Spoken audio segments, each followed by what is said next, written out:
മനുഷ്യന്റെ ജീവനാണ് നാം വിലകൽപ്പിക്കുന്നത്. നമ്മൾ നേടിയതെല്ലാം നഷ്ടപ്പെടുത്തിയാലും, ലോകത്തുള്ള മുഴുവൻ സമ്പത്ത് നമ്മൾ നഷ്ടപ്പെടുത്തിയാലും, മനുഷ്യന്റെ ജീവിതത്തിന് വളരെയധികം പ്രാധാന്യമുണ്ട്. അതിനാണ് നാം വിലകൽപ്പിക്കുന്നത്. മനുഷ്യന്റെ ചിന്തയും ആ മാനസിക ഊർജം കൊണ്ട് നഷ്ടപ്പെട്ടതെല്ലാം നമുക്ക് തിരിച്ചു പിടിക്കാം. അതൊരു ഉദാഹരണം പറയുകയാണെങ്കിൽ, ഒരു കോടീശ്വരന്റെ കയ്യോ കാലോ കണ്ണോ നഷ്ടപ്പെട്ടു കഴിഞ്ഞാൽ അയാൾ തന്റെ ജീവിതകാലത്ത് ഉണ്ടാക്കിയ മുഴുവൻ സമ്പത്ത് ഉപയോഗിച്ചും അത് തിരിച്ചു പിടിക്കാൻ നോക്കുന്നു. അത്രയും ഇപ്പോ നമ്മൾ ചിന്തിക്കുകയാണെങ്കിൽ, ഇപ്പൊ നമ്മുടെ ഒരു കണ്ണ് 1 കോടി രൂപ തരാന്ന് പറഞ്ഞാൽ നമ്മൾ തിരിച്ചു കൊടുക്കുന്നില്ല. അല്ലെങ്കിൽ ഒരു കൈ 1 കോടി രൂപ തരാം, അല്ലെങ്കിൽ കാത്. അതേപോലെ നമ്മൾ അതൊന്ന് കാൽക്കുലേറ്റ് ചെയ്യുകയാണെങ്കിൽ കോടിക്കണക്കിന് രൂപ മൂല്യമുള്ള ഓരോ അവയവങ്ങളാണ് ദൈവം നമുക്ക് തന്നിട്ടുള്ളത്. കോടിക്കണക്കിന് രൂപ മൂല്യമാണ്. ഒരു ആത്മഹത്യ ചെയ്യാൻ പോകുന്ന ഒരാളോട് ഒരു തിരിച്ചറിവ് കൊടുത്ത ഒരു ചിന്തയാണിത്. അപ്പൊ ഇത്രയും മൂല്യമുള്ള മനുഷ്യന്റെ ജീവിതത്തിനാണ് ഏറ്റവും പ്രാധാന്യമെന്ന് ഓരോ പ്രവാസിയും ചിന്തിക്കണം. ആ ചിന്ത കൊണ്ട് തന്നെ നല്ല ചിന്ത നല്ല വാക്കിലേക്കും, നല്ല വാക്ക് നല്ല പ്രവൃത്തിയിലേക്കും, നല്ല പ്രവൃത്തി വിജയത്തിലേക്കും നമ്മളെ മുന്നോട്ടേക്ക് നയിക്കും. തീർച്ചയായിട്ടും നമ്മുടെ ചിന്തകൾ വളരെയധികം നല്ല ശുഭാപ്തി വിശ്വാസത്തോടു കൂടി ആവട്ടെ. നമ്മൾ ചിന്തിക്കുക, നമ്മൾ ഒരിക്കലും പേടിക്കേണ്ട ആവശ്യമില്ല. നമ്മൾ വിശ്വസിക്കുന്ന ദൈവം നമ്മുടെ കൂടെ തന്നെയുണ്ട്. ദൈവം നമ്മുടെ കൂടെ ഉണ്ടെങ്കിൽ നമ്മൾ രാജാവാണ്. ദൈവം നമ്മുടെ കൂടെ ഇല്ലെങ്കിൽ മാത്രം നമ്മൾ സീറോയാണ്. With God we are hero, without God we are zero. പ്രവാസികളെ കുറിച്ച് നമുക്ക് സോഷ്യൽ മീഡിയാസിലും മറ്റും എന്ത് വേണമെങ്കിലും പറയാം. പക്ഷെ അനുഭവിക്കുന്നവർക്കാണ് അതിൻ്റെ വേദന ശരിക്ക് മനസ്സിലാക്കാൻ പറ്റുക. പലപ്പോഴും അവിടെ നിന്ന് ഒരുപാട് കൗൺസിലിംഗ് ചെയ്യാനുള്ള സാഹചര്യം ഉണ്ടായ സമയത്ത് ശരിക്കും ഓരോ പ്രവാസിയുടെ വേദന അനുഭവിച്ചറിയാൻ സാധിച്ചിട്ടുണ്ട്. ദൈവം ഒരിക്കലും നമ്മുടെ ശരീരത്തിലേക്കോ രൂപത്തിലേക്കോ അല്ല നോക്കുന്നത്, നമ്മുടെ മനസ്സിലേക്കും പ്രവൃത്തിയിലേക്കാണെന്ന് പറയുന്ന സമയത്ത് കൃത്യമായിട്ടും ഈ സമയത്ത് എൻ്റെ പ്രവാസി സുഹൃത്തുക്കൾക്ക് കൃത്യമായിട്ട് വേണ്ടത് മാനസികമായിട്ടുള്ള ഊർജമാണ് ഏറ്റവും പ്രധാനം. നമ്മുടെ മനസ്സിൻ്റെ നിയന്ത്രണം കഠിനാണ്. റിമോട്ട് നമ്മുടെ കയ്യിൽ തന്നെ ഉണ്ടാവണം. ഈ മാനസിക ഊർജമാണ് പ്രവാസികളെ മുന്നോട്ട് നയിക്കാൻ വേണ്ടി പറ്റുന്നത്. ശരിക്കും ചിന്തിച്ചു കഴിഞ്ഞാൽ ഇതിനേക്കാളും വലിയ പ്രതിസന്ധികൾ പോലും പ്രവാസികൾ നേരിട്ടിട്ടുണ്ടാവാം, പല പ്രവാസികളുടെ ജീവിതം എടുത്തു നോക്കുന്ന സമയത്ത്. അപ്പോൾ ഈ വിശകലനത്തിൽ പെട്ടെന്ന് നമ്മൾ ഇങ്ങോട്ടുള്ള ഒരു മടക്കത്തിൽ നമ്മൾ വിമാനത്തിൽ കയറുന്ന സമയത്ത് വിമാനത്തിൽ പഴയതുപോലെയല്ല, സോഷ്യൽ ഡിസ്റ്റൻസ് ഒക്കെ കീപ്പ് ചെയ്യുന്നതിന്റെ ഭാഗമായിട്ട് ഒരു വിമാനത്തിൽ ഇത്ര ആൾക്കാർ, ഒരു കപ്പലിൽ ഇത്ര ആൾക്കാർ, എയർപോർട്ടിലുള്ള സുരക്ഷാ സംവിധാനങ്ങൾ, ചിലപ്പം ആദ്യം വരുന്ന ഫ്ലൈറ്റുകളിൽ ഉണ്ടാവുന്ന യാത്രക്കാരുടെ ഭാഗത്തു നിന്നുള്ള സമ്പർക്കങ്ങൾ, ഇതൊക്കെ കൃത്യമായി നോക്കണം. ചിലപ്പോൾ സാമ്പത്തിക ബാധ്യത, വിമാനത്തിൽ ഒരുപാട് ആൾക്കാരില്ലാത്തത് കൊണ്ട് ഇതൊക്കെ ശ്രദ്ധിച്ച് പിന്നെ നാട്ടിൽ വരുന്ന സാഹചര്യം കൃത്യമായിട്ട് വിശകലനം ചെയ്യേണ്ടതുണ്ട്. നാട്ടിൽ പെട്ടെന്ന് ഭാര്യയെയും മക്കളെയും കുട്ടികളെയൊക്കെ കാണാന്ന് വെച്ചിട്ട് ഓടി വരുന്ന പ്രവാസികൾ ചിലപ്പോൾ നാട്ടിൽ വളരെ കൃത്യമായിട്ട് നമ്മുടെ ഗവൺമെന്റിന്റെ ജാഗ്രതയുടെ ഭാഗമായിട്ട് വളരെ സുശക്തമായ സംവിധാനമാണ് ഒരുക്കി വെച്ചത്. അതുകൊണ്ട് തന്നെ 28 ദിവസം പല ഹോസ്പിറ്റലുകൾ, പല ലോഡ്ജുകൾ, പല റിസോർട്ടുകൾ, പല മൈതാനങ്ങളെല്ലാം പ്രവാസികൾക്ക് വേണ്ടിയിട്ട് ക്വാറന്റീൻ സൗകര്യത്തിന് വേണ്ടിയിട്ട്. അപ്പൊ 28 ദിവസം നാട്ടിൽ വന്നാൽ നമ്മൾ ചിലവഴിക്കണം. പെട്ടെന്ന് വന്നിട്ട് നമുക്ക് നമ്മുടെ ബന്ധുമിത്രാദികളെ, കുടുംബങ്ങളെ കാണാൻ വേണ്ടി പറ്റില്ല. അത് നമ്മൾ കൃത്യമായിട്ട് ആലോചിക്കുക. അതോടൊപ്പം തന്നെ ചിലപ്പോൾ വീടിൽ നല്ല സൗകര്യമുള്ളവർ നമ്മൾ ക്വാറന്റീൻ. അപ്പൊ വീട്ടിൽ ക്വാറന്റീൻ എന്ന് പറയുന്ന സമയത്ത് ചിലപ്പോൾ വീട്ടിന്റെ പരിസരത്ത് എഴുതി വെച്ചിട്ടുണ്ടാവും, ക്വാറന്റീൻ എഴുതി വെച്ചിട്ടുണ്ടാവും. ചിലപ്പോൾ നമ്മുടെ ചില ആളുകളുടെ സമീപനം, എല്ലാവരുമല്ല, ചില ആളുകളുടെ സമീപനം കൊണ്ട് നമ്മളോട് ചിലപ്പോൾ നമുക്കൊരു അപമാനം ഉണ്ടായേക്കാം. ചിലപ്പോൾ നമ്മളെ കുറ്റപ്പെടുത്തലുണ്ടാവും, അവിടെ ക്വാറന്റീനാണ്, എന്തിനാണ് ഇങ്ങോട്ട് വന്നത് എന്നൊക്കെ. ചിലപ്പോൾ ചില ചിന്തകൾ, അത് നെഗറ്റീവായിട്ട് ചിന്തിക്കുന്ന ചില വ്യക്തികളുടെ കുറ്റപ്പെടുത്തലുകളോ ചിലപ്പോൾ നമുക്ക് ചില അപമാനങ്ങളൊക്കെ സഹിക്കേണ്ടി വന്നേക്കാം. ചിലപ്പോൾ നമ്മൾ നാട്ടിൽ വന്നിട്ട് നമ്മുടെ സാമ്പത്തിക അവസ്ഥ കൂടി നമ്മൾ നോക്കാം. നാട്ടിൽ വന്ന് നമ്മൾ കയ്യിൽ കാശില്ലാതിരിക്കുന്ന സമയത്തുള്ള ചിലപ്പോൾ ബന്ധുമിത്രാദികൾ, എല്ലാവരും അങ്ങനെ ആവണമെന്നില്ല, നെഞ്ചോട് ചേർത്ത് വെക്കുന്നവരാണ്. പക്ഷെ 1-2 ആൾക്കാരുടെ ചില വാക്കുകളോ കുറ്റപ്പെടുത്തലുകളോ നമ്മളെ തളർത്തരുത് ഒരിക്കലും. എന്താന്ന് വെച്ചാൽ നമുക്ക് മാനസികമായിട്ടുള്ള ഊർജം, മനസ്സിൽ എനിക്ക് എന്നെ നിയന്ത്രിക്കാൻ പറ്റും, പോസിറ്റീവായിട്ടുള്ള ഒരുപാട് ചിന്തകൾ കൊടുക്കണം, എനിക്ക് ഇതിനെ അതിജീവിക്കാൻ പറ്റും എന്ന രീതിയിൽ. അപ്പോൾ പ്രത്യേകിച്ച് നമ്മൾ ചിന്തിക്കേണ്ടത് നാട്ടിൽ ഇപ്പോൾ ലക്ഷക്കണക്കിന് പിന്നെ അന്യ സംസ്ഥാന തൊഴിലാളികൾ അവരുടെ നാട്ടിലേക്ക് തിരിച്ചു പോയിട്ടുണ്ട്. പിന്നെ അതുകൂടാതെ ഒരുപാട് മറ്റുള്ള നാട്ടിൽ തങ്ങിക്കിടക്കുന്ന മലയാളികൾ വരുന്ന സമയത്ത് നമുക്കിപ്പോൾ ഒരുപാട് അവസരങ്ങളുണ്ട്. പോസിറ്റീവായ രീതിയിൽ ചിന്തിക്കുകയാണെങ്കിൽ കൊറോണ കാലം നല്ലൊരു അവസരമായിട്ട് ഇതാക്കാം. അപ്പോൾ ഒരുപാട് അവസരങ്ങൾ നമുക്കുണ്ട്. ഇപ്പോൾ രാജ്യാന്തര തലത്തിൽ തന്നെ ഒരുപാട് വൈദഗ്ധ്യം തെളിയിച്ച ആൾക്കാരാണ് നമ്മുടെ മലയാളികൾ. വിദേശത്ത് പോകുന്ന സമയത്ത് പല കമ്പനികളും പറഞ്ഞൊരു കാര്യം, മലയാളികൾ വളരെ പ്രൊഡക്റ്റീവുള്ള ആൾക്കാരാണ്, നന്മയുള്ള ആൾക്കാരാണ്. അതുകൂടാതെ നല്ല രാജ്യാന്തരത്തിൽ പരിശീലനം ചെയ്ത ആൾക്കാരുടെ സേവനം നമ്മുടെ സർക്കാരുകൾ ഇവിടെ ഫലപ്രദമായ ഒരു കൂട്ടായ്മയിലോടുകൂടി നമ്മുടെ കേരളത്തിൻ്റെ ഇനിയുള്ള ഒരു കൊറോണ കോലത്തിന് ശേഷമുള്ള ഒരു രാജ്യത്തിൻ്റെ നന്മയ്ക്ക് വേണ്ടിയിട്ട് യോജിപ്പിക്കണം. പ്രത്യേകിച്ച് പ്രവാസികൾക്ക്, ഇപ്പോൾ വയസ്സായ ആൾക്കാർ, ഇപ്പോൾ ഒരു 50 വയസ്സിന് മുകളിലുള്ള ഒത്തിരി പേര്, അവർക്ക് ഇനി അങ്ങോട്ടേക്കുള്ള ഒരു തിരിച്ചു പോക്ക് യാഥാർത്ഥ്യമാണോ എന്ന് ചോദിച്ചാൽ നമുക്കതിന് ഉത്തരം പറയാൻ പറ്റില്ല. പ്രത്യേകിച്ച് പിന്നെ കൺസ്ട്രക്ഷൻ കമ്പനി മുതൽ പല ഏരിയ, അവിടെയുള്ള ദുബായിലുള്ള എല്ലാ കാര്യങ്ങളും പെട്രോളിയം അതുപോലുള്ളതിനെ ആശ്രയിച്ച് കിടക്കുന്നതിനാൽ അതേപോലെ റിസോർട്ടുകൾ, ടൂറിസം ഓപ്പർച്യൂണിറ്റികളൊക്കെ ഇനി പഴയ അവസ്ഥയിലേക്ക് പഴയ അവസ്ഥയിലേക്ക് എത്താനുള്ള ഒരു സാഹചര്യം, ആ സാഹചര്യം വരെ ചിലപ്പോൾ നമ്മളിവിടെ പിടിച്ചു നിൽക്കേണ്ടി വരും. അപ്പോൾ നമ്മുടെ ഗവൺമെന്റിന് തീർച്ചയായിട്ടും ഇവർക്ക് ആശ്വാസമാവുന്ന രീതിയിലുള്ള ഒരു പാക്കേജ് കൊടുക്കുകയാണെങ്കിൽ വളരെ നന്നായിരിക്കും. ഒരു കൂട്ടായിട്ട് നമ്മുടെ കുടുംബശ്രീയൊക്കെ ചെയ്യുന്നത് പോലുള്ള ഒരുപാട് പ്രവർത്തനങ്ങൾ നമുക്ക് എന്ത് ചെയ്യാൻ പറ്റും, നമ്മുടെ സ്കിൽഡ് ആയിട്ടുള്ള പ്രവാസികളെ വെച്ച് ചെയ്യാൻ പറ്റുന്ന ഒരു സാഹചര്യം ഉണ്ടാവും. അപ്പം അതൊക്കെ ഇങ്ങനെ ആലോചിച്ചൊക്കെ നമ്മുടെ ഒരു സമ്പദ് വ്യവസ്ഥ, നമ്മുടെ പ്ലാനിങ്, നമ്മുടെ ബിസിനസ്, ഇനി അങ്ങോട്ടുള്ള ജീവിതശൈലികൾ, കാര്യങ്ങൾ നാട്ടിലെത്തിക്കഴിഞ്ഞാൽ ഏറ്റവും പ്രധാനമായിട്ട് ഇപ്പോൾ ഒരു ടെലിഫോൺ കോളിൽ പെട്ടെന്ന് ഒരു പ്രവാസി എന്നോട് പറഞ്ഞത്, ഞാൻ പെട്ടെന്ന് നോർക്കയിൽ രജിസ്റ്റർ ചെയ്ത് വരാൻ തീരുമാനിച്ചത്, പക്ഷെ എൻ്റെ കുടുംബത്തെ ഓർത്തിട്ട് ഞാൻ എന്ത് ചെയ്യുന്നില്ല, ഞാൻ ഇപ്പോൾ വരുന്നില്ല, ഞാൻ ഏകദേശം 1-2 മാസം കഴിഞ്ഞ് വരാം. പെട്ടെന്ന് എന്താണ്, ഞാനിപ്പോൾ നാട്ടിൽ വന്നു കഴിഞ്ഞാൽ 28 ദിവസം ക്വാറന്റൈനിൽ ഇരിക്കണം. പിന്നീട് എൻ്റെ മാതാപിതാക്കളെ കാണുമ്പോൾ അറിയാതെ കുറേ വർഷങ്ങളായിട്ട് കണ്ടതുകൊണ്ട് ചിലപ്പോൾ നമ്മൾ കെട്ടിപ്പിടിക്കാനോ അല്ലെങ്കിൽ ഹഗ് ചെയ്ത് അല്ലെങ്കിൽ ചുംബനം കൊടുക്കാനോ അല്ലെങ്കിൽ ആ സോഷ്യൽ ഡിസ്റ്റൻസ് ചിലപ്പോൾ നഷ്ടപ്പെടാനുള്ള സാധ്യത ഉള്ളത് കൊണ്ട് ഞാനൊന്ന് കരുതാം. അതാണ് ഒരു കരുതൽ നമുക്ക് ആവശ്യമുണ്ട്.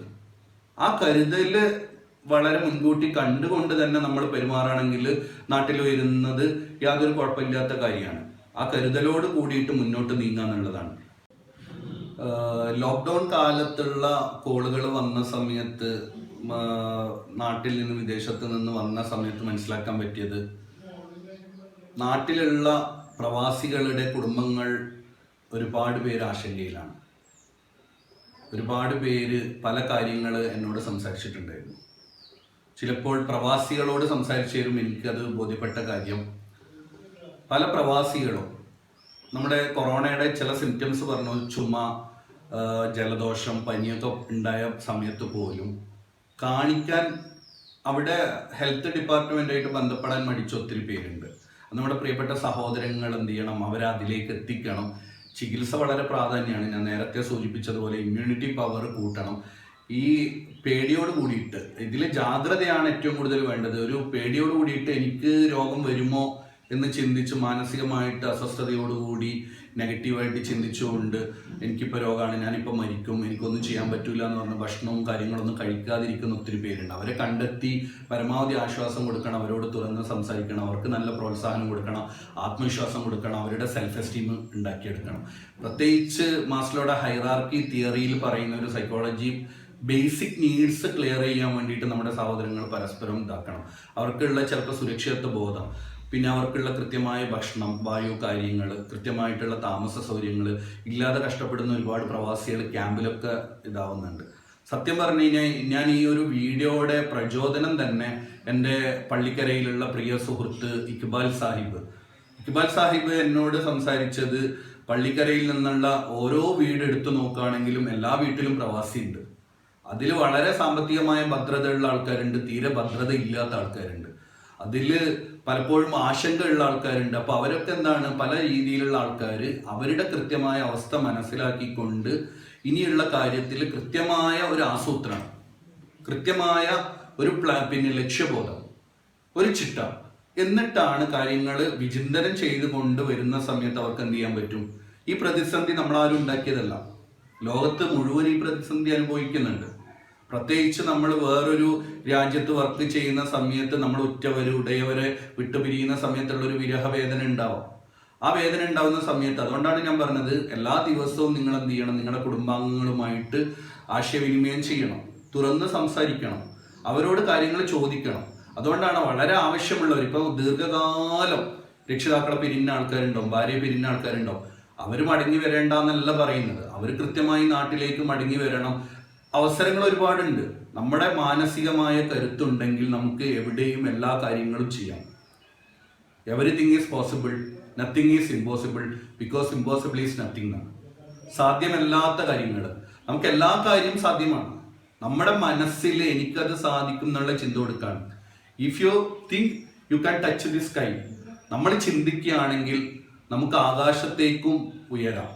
ആകാശത്തേക്ക് ഉയരാനുള്ള ചിന്തകൾ നമ്മുടെ മനസ്സിൽ ആദ്യം കൊടുക്കുക എന്നുള്ളതാണ്. ഒരു ചെറിയ സ്പാർക്ക്, ഒരു ചെറിയ ചിന്ത വലിയ മാറ്റത്തിലേക്ക് തുടക്കം കുറിക്കാൻ വേണ്ടി നമ്മൾ പ്രവാസികൾ പരസ്പരം തുറന്ന് ചർച്ച ചെയ്തുകൊണ്ട്, കുടുംബത്തിനോട് ചർച്ച ചെയ്തുകൊണ്ട്, ഇപ്പോൾ നാട്ടിലേക്ക് വന്നാലും അവിടെയുള്ള സാഹചര്യങ്ങൾ കൃത്യമായി അവലോകനം ചെയ്തുകൊണ്ട്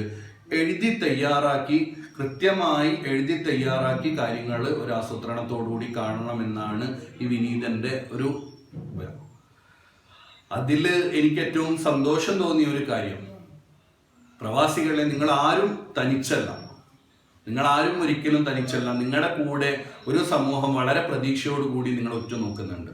തീർച്ചയായും എനിക്ക് എൻ്റെ ഒരുപാട് കൂട്ടുകാർ പ്രവാസ ലോകത്തുണ്ട്. എൻ്റെ കൂടെ പഠിച്ച ആൾക്കാർ, എൻ്റെ നാട്ടുകാർ, പലപ്പോഴും പല ട്രെയിനിങ് സെഷനുകളിലും പ്രവാസികളെ കണ്ട ഒത്തിരി ആൾക്കാർ. അപ്പോൾ എനിക്ക് തോന്നിയത്, പലരും പങ്കുവെച്ചത്, പ്രവാസികളിൽ ഏകദേശം ഒരു 10-15% ഏറ്റവും ഉന്നതമായ നിലയിൽ വർക്ക് ചെയ്യുന്നത്. പക്ഷെ മറ്റു പലരും ഒരുപാട് പ്രാരാബ്ദങ്ങളായിട്ട് പോയ ആൾക്കാരുണ്ട്. ഇക്കരെ തൻ്റെ കുടുംബത്തെ നിർത്തിക്കൊണ്ട് പോയ ഒത്തിരി ആൾക്കാർ. എന്നോട് ചില സ്നേഹിതന്മാർ പങ്കുവെച്ചത്, വീടിൻ്റെ ആധാരം ബാങ്കിലാണ്. 2-3 സഹോദരിമാരെ കല്യാണം കഴിപ്പിച്ച് പ്രാരാബ്ദത്തിലായ ആൾക്കാരുണ്ട്. എൻ്റെ ജീവിതം ഏതായാലും ഇങ്ങനെയായി, ഇനി എൻ്റെ അനിയന്മാർ നല്ല രീതിയിൽ പഠിച്ചോട്ടെ എന്ന് ചിന്തിച്ചിട്ട് പോയ ആൾക്കാരുണ്ട്. അതോടൊപ്പം മറ്റുള്ള കുടുംബത്തിൻ്റെ ഉത്തരവാദിത്തങ്ങൾ ഏറ്റെടുത്ത് പോയ ആൾക്കാരുണ്ട്. പലരും വാഹനത്തിന് വേണ്ടി ലോൺ എടുത്ത ആൾക്കാരുണ്ട്. അപ്പോൾ ഇതൊക്കെ ശരിക്കും പറഞ്ഞു കഴിഞ്ഞാൽ നമ്മൾ ഇതൊക്കെ കൃത്യമായിട്ട് അവലോകനം ചെയ്യുന്ന സമയത്ത്, എന്നാലും പ്രവാസികൾ എന്താണ്, പുറമെ ഒന്നും കാണിക്കാതെയാണ് അവർ നാട്ടിൽ ജീവിക്കുന്നത്. ഇപ്പോൾ ഏത് കാരുണ്യ പ്രവർത്തനം എടുത്തു നോക്കുകയാണെങ്കിൽ, ഇപ്പോൾ KMCC പോലുള്ള സംഘടനകൾ ഏറ്റവും കൂടുതൽ നമ്മൾക്ക് അറിയാം, എല്ലാ രീതിയിലുള്ള സംഘടനകൾ ആരെ ചോദിക്കുന്നു എന്നല്ല, പ്രവാസികൾ അതിൻ്റെ പിന്നിൽ വളരെ ശക്തമായിട്ട് കൈയച്ച് സഹായിക്കുന്ന പ്രവാസികളുണ്ട്. ഇവിടെയുള്ള ഏത് സാമൂഹിക കാരുണ്യ പ്രവർത്തനങ്ങൾ എടുത്തു നോക്കിയാലും പ്രവാസികൾ അതിന് മുന്നിട്ട് നിൽക്കുന്നുണ്ട്. പക്ഷെ അവർ ഉള്ളിൽ കരയുന്നുണ്ടാവും, പക്ഷെ പുറമെ ചിരിച്ചുകൊണ്ട് അവരെല്ലാത്തിനും മുൻകൈ എടുക്കുന്നുണ്ട്. ആ ഒരു പ്രവാസികൾക്ക് തീർച്ചയായിട്ടും ഇത് അതിജീവിക്കാൻ പറ്റുന്നുള്ള കാര്യത്തിൽ 100% ഉറപ്പുണ്ട്. പ്രവാസികൾ തിരിച്ചു വരേണ്ട ആൾക്കാർ തിരിച്ചു വരണം. തീർച്ചയായിട്ടും അതിനുള്ള സാഹചര്യമാണ് നാട്ടിലുള്ളതെങ്കിൽ ആ രീതിയിൽ വരണം. അവിടെ തന്നെ നിലനിൽക്കേണ്ട ആൾക്കാരാണെങ്കിൽ അവിടെ തന്നെ നിലനിൽക്കണം. ഒരുപാട് വർഷങ്ങളുടെ അധ്വാനം കൊണ്ട് കെട്ടിപ്പൊക്കിയ സാമ്രാജ്യങ്ങൾ ഉണ്ടാവാം, അതൊക്കെ ഒറ്റയടിക്ക് ഉപേക്ഷിച്ച് വരേണ്ട ആവശ്യമില്ലാത്തവർ, കംഫർട്ട് സോണിലുള്ള ആൾക്കാർ അവിടെ തന്നെ തങ്ങണം. ചിലപ്പോൾ നമ്മൾ നാട്ടിൽ വന്ന് വർഷങ്ങൾക്ക് ഇവിടെ കുറേ മാസങ്ങൾ ചിലവഴിച്ച് ചിലപ്പോൾ നമ്മുടെ രാജ്യം, വലിയൊരു രാജ്യം, ചിലപ്പോൾ അവിടെയുള്ള പ്രതിസന്ധി പെട്ടെന്ന് തീരാം. ചെറിയൊരു രാജ്യമാണ്, കുറച്ച് ജനങ്ങളാണ്. പ്രതിസന്ധി പെട്ടെന്ന് തീർത്ത് ആ സമയത്ത് നമുക്ക് തിരിച്ചു പോകാൻ പറ്റിയില്ലെങ്കിൽ നമ്മുടെ സ്ഥാനം മറ്റുള്ളവർ കൈയടക്കുന്ന ഒരവസ്ഥ, മറ്റുള്ള രാജ്യങ്ങളിൽ നിന്ന് ഒരുപാട് പേര് വന്ന് കൈയടക്കുന്ന അവസ്ഥ, പിന്നെ വർഷങ്ങളായിട്ട് നമ്മൾ കെട്ടിപ്പൊക്കിയ സാമ്രാജ്യം, അതൊക്കെ ചിന്തിച്ചുകൊണ്ട് കംഫർട്ട് സോണുള്ള ആൾക്കാർ മാത്രം അവിടെ നിൽക്കുക. അവിടെ നിൽക്കുന്ന സമയത്തും കുടുംബങ്ങളുമായിട്ടുള്ള ആശയവിനിമയം ഉണ്ടാവുക, ആത്മവിശ്വാസത്തോട് കൂടിയിട്ട്, നല്ല പ്രതീക്ഷയോടുകൂടി, നല്ല പോസിറ്റീവായ ചിന്തയോട് കൂടിയിട്ട് നിലനിൽക്കുക. നാട്ടിൽ ഇനിയും മടങ്ങി വരേണ്ട ആൾക്കാർ, കുടുംബത്തെ കാണേണ്ട ആൾക്കാർ, ഭാര്യയെ കാണേണ്ട ആൾക്കാർ, കുട്ടിയെ കാണേണ്ടവർ, കൃത്യമായിട്ടൊരു പ്ലാനിങ് ഉണ്ടാവണം. ഞാൻ നേരത്തെ പറഞ്ഞതുപോലെ ക്വാറന്റൈൻ കാര്യങ്ങളൊക്കെ മനസ്സിലാക്കണം. ഗവൺമെൻറ് ശരിക്കും പറഞ്ഞാൽ ഇന്ത്യ ഗവൺമെൻറ്, പ്രത്യേകിച്ച് കേരളത്തിലെ ഗവൺമെൻറ്റിനെ തീർച്ചയായിട്ടും അഭിനന്ദിക്കണം. കേരളം ലോകത്തിനൊരു മാതൃകയാണ്. നമ്മുടെ ആതുര സേവനത്തിലുള്ള ആൾക്കാർ, നമ്മുടെ പോലീസുകാർ, ഹെൽത്ത് ജീവനക്കാർ, നമ്മുടെ ഭരണാധികാരികൾ, ഓരോ ആൾക്കാരും, കേരളത്തിലുള്ള സന്നദ്ധ പ്രവർത്തകർ, മുഴുവൻ ആൾക്കാരും ലോകത്തിൻ്റെ ഒരു അപ്രീസിയേഷൻ നേടിയ ആൾക്കാരാണ്, അഭിനന്ദനം നേടിയ ആൾക്കാരാണ്. കൃത്യമായ നിതാന്ത ജാഗ്രത കൊണ്ട് തന്നെ ഭയമില്ലാതെ വളരെ ജാഗ്രതയോട് കൂടിയിട്ട് നമ്മൾ കൃത്യമായ സോഷ്യൽ ഡിസ്റ്റൻസ്, അതുകൂടാതെ നമ്മൾ പിന്നെ സ്റ്റേ ഹോം, സ്റ്റേ സേഫ്, എല്ലാ കാര്യങ്ങളും കൃത്യമായിട്ട് പാലിച്ചുകൊണ്ട് നമുക്ക് ലോകത്തിന് മുന്നിൽ നല്ലൊരു മാതൃക കാഴ്ചവെക്കാൻ പറ്റിയിട്ടുണ്ട്. അതുകൊണ്ട് തന്നെ മടങ്ങി വരുന്ന ആൾക്കാർ തീർച്ചയായിട്ടും ലക്ഷക്കണക്കിന് ആൾക്കാർ വരുന്ന സമയത്ത് നമ്മുടെ ഗവൺമെന്റിന്റെ കൃത്യമായ റൂൾസ് പാലിക്കണം. പ്രത്യേകിച്ച് വിമാനത്താവളത്തിലാണെങ്കിലും വിമാനത്തിൻ്റെ ഉള്ളിലാണെങ്കിലും പ്രത്യേകിച്ച് അവിടെയുള്ള സമ്പർക്കങ്ങൾ നമ്മൾ കൃത്യമായിട്ടുള്ള മാസ്ക് കാര്യങ്ങൾ ധരിച്ചുകൊണ്ട് നമ്മുടെ ആ സമ്പർക്കങ്ങൾ കാര്യങ്ങൾ ഒഴിവാക്കിക്കൊണ്ട് നമ്മൾ നാട്ടിൽ വന്നു കഴിഞ്ഞാൽ ക്വാറന്റീൻ, അതോടൊപ്പം തന്നെ ചിലപ്പോൾ നമുക്ക് വേണ്ടിയല്ല, നമ്മുടെ മക്കളെ, നമ്മുടെ സഹോദരന്മാരെ, നമ്മുടെ അയൽവാസികളെ, നമ്മുടെ നാട്ടുകാരെ ഓർത്തുകൊണ്ട് നമ്മൾ ആ സോഷ്യൽ ഡിസ്റ്റൻസ് കൃത്യമായി പാലിച്ചുകൊണ്ട് സമ്പർക്കങ്ങളൊക്കെ ഒഴിവാക്കിക്കൊണ്ട് ഗവൺമെന്റിന്റെ കൃത്യമായ കൽപ്പനകൾ പാലിക്കണമെന്ന് എൻ്റെ പ്രിയപ്പെട്ട പ്രവാസി സഹോദരന്മാരോട് ഞാൻ അഭ്യർത്ഥിക്കുകയാണ്. തീർച്ചയായിട്ടും വളരെ സന്തോഷത്തോടു കൂടിയിട്ട്, നിങ്ങൾ ആരും ഒറ്റക്കല്ല, പ്രവാസികൾ ആരും ഒറ്റക്കല്ല, പ്രവാസികളുടെ കൂടെ ഒരു സമൂഹം മുഴുവൻ നിങ്ങളുടെ കൂടെയുണ്ട്. ഒരുപാട് പ്രാർത്ഥനകളുണ്ട് നിങ്ങളുടെ കൂടെ. നിങ്ങളുടെ സമൂഹത്തിന് വേണ്ടി, നാടിനു വേണ്ടി ഒരുപാട് നന്മ ചെയ്തത് കൊണ്ട് തന്നെ ഒരുപാട് പ്രാർത്ഥനകൾ നിങ്ങളുടെ കൂടെയുണ്ട്. എനിക്ക് അവസാനമായിട്ട് നിങ്ങളോട് പറയാനുള്ളത്, നമ്മുടെ അക്ബർ ചക്രവർത്തിയുടെ കൊട്ടാരത്തിലുള്ള ബീർബലിന്റെ ഒരു വാക്ക്, ഈ സമയവും കടന്നു പോകും, തീർച്ചയായും നമുക്ക് ഇതിനെയും അതിജീവിക്കാൻ പറ്റും. ഇതിനേക്കാളും നല്ല ഒരുപാട് അത്ഭുതങ്ങൾ നമുക്ക് ക്രിയേറ്റ് ചെയ്യാൻ പറ്റും. നമുക്ക് മാനസിക ഊർജമുണ്ടെങ്കിൽ നേടിയെടുക്കാൻ പറ്റാത്തതായിട്ടും ഒന്നുമില്ല എന്നുള്ള ഒരു വിശ്വാസം കൊടുക്കുക, നമ്മുടെ ഉള്ളിൽ നമുക്ക് കൊടുക്കുക. ഈ ഒരു സെക്കൻഡ്, ഒരു മിനിറ്റ്, ഒരു മണിക്കൂർ, ഓരോ ദിവസം കഴിയും തോറും, ഓരോ ആഴ്ചകൾ കഴിയുന്തോറും, ഓരോ മാസങ്ങൾ കഴിയുന്തോറും ഞാൻ മികച്ചുകൊണ്ടിരിക്കുന്നു, ഞാൻ വളർന്നുകൊണ്ടിരിക്കുന്നു, എനിക്ക് മാറ്റങ്ങൾ ഉണ്ടായിക്കൊണ്ടിരിക്കുന്നു. ഒരു പോസിറ്റീവ് ആറ്റിറ്റ്യൂഡ്, ഈ പോസിറ്റീവ് ആറ്റിറ്റ്യൂഡോട് കൂടിയിട്ട് നമുക്ക് എന്ത് ചെയ്യാം, നമുക്ക് വളരെ പ്രതീക്ഷയോടുകൂടി, ശുഭാപ്തി വിശ്വാസത്തോടുകൂടി, ആത്മവിശ്വാസത്തോടു കൂടി നമുക്ക് മുന്നേറാം. അതോടൊപ്പം തന്നെ നമുക്ക് പ്രാർത്ഥിക്കാം, നമ്മുടെ സർക്കാർ തീർച്ചയായിട്ടും നമ്മുടെ പ്രവാസികൾക്കൊപ്പം ഉണ്ടാകാം. നാട്ടിൽ വന്നാൽ പോലും പ്രവാസികളുടെ ഒരുപാട് വ്യത്യസ്തമായ രാജ്യാന്തര രീതിയിലുള്ള ഒരുപാട് പരിശീലനം കിട്ടിയ തൊഴിലാളികളുണ്ട്. അവരുടെ കഴിവുകളെല്ലാം കോർത്തിണക്കിക്കൊണ്ട് വളരെ വ്യത്യസ്തമായിട്ടുള്ള ഒരുപാട് പാക്കേജുകൾ നമുക്കിവിടെ തുടങ്ങാനും, നമുക്കൊരു സംരംഭം, കൂട്ടമായ സംരംഭങ്ങൾ, ചെറുകിട വ്യവസായങ്ങൾ, അതോടൊപ്പം പ്രവാസികൾക്ക് വേണ്ടിയിട്ടുള്ള ക്ഷേമനിധികളൊക്കെ നമ്മുടെ സർക്കാർ ചെയ്തു തരും എന്നുള്ള ഒരു വിശ്വാസം നമുക്കുണ്ട്. തീർച്ചയായിട്ടും നമ്മുടെ പ്രാർത്ഥനയോടുകൂടി, വളരെ സന്തോഷത്തോടുകൂടി, വളരെ അഭിമാനത്തോടുകൂടി, വളരെ പ്രതീക്ഷയോടുകൂടി എല്ലാ പ്രവാസികൾക്കും എല്ലാവിധ ആദരവുകളും സ്നേഹവും അർപ്പിച്ചുകൊണ്ട് ഞാൻ നിർത്തുന്നു. ജയ് ഹിന്ദ്.